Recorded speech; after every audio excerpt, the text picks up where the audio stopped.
தூய யோவான் எழுதிய நற்செய்தியிலிருந்து வாசகம் 9ஆம் அதிகாரம் 1 முதல் 41 வரை உள்ள இறை வார்த்தைகள்.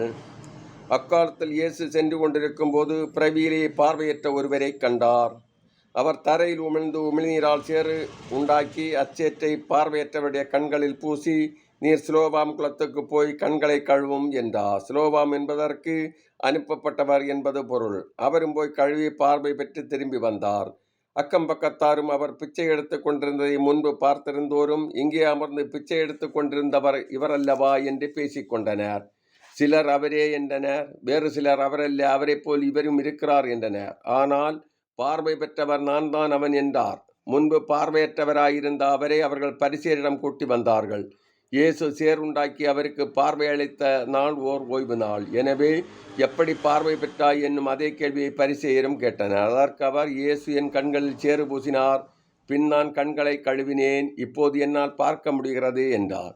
பரிசேயருள் சிலர் ஓய்வு நாள் சட்டத்தை கடைபிடிக்காத இந்த ஆள் கடவுளிடமிருந்து வந்திருக்க முடியாது என்று பேசிக்கொண்டனர். ஆனால் வேறு சிலர், பாவியான ஒரு மனிதரால் இத்தகைய அருமடையாளங்களை செய்ய இயலுமா என கேட்டனர். இவ்வாறு அவர்களிடையே பிளவு ஏற்பட்டது.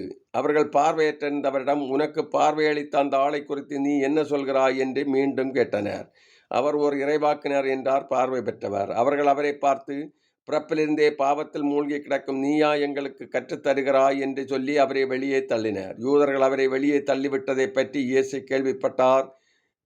பின் அவரை கண்டபோது, மானிட மகனிடம் நீர் நம்பிக்கை கொள்கிறீரா என்று கேட்டார். அவர் மறுமொழியாக, ஐயா, அவர் யார் சொல்லும், அப்போது நானும் அவருடன் நம்பிக்கை கொள்வேன் என்றார். இயேசு அவரிடம், நீர் அவரை பார்த்திருக்கிறீர், உம்மோடு பேசிக் கொண்டிருப்பவரே அவர் என்றார். அவர், ஆண்டவரே, நம்பிக்கை கொள்கிறேன் என்று கூறி அவரை வணங்கினார். இது கிறிஸ்து வழங்கும் நற்செய்தி. கிறிஸ்துவே உமக்கு புகழ்.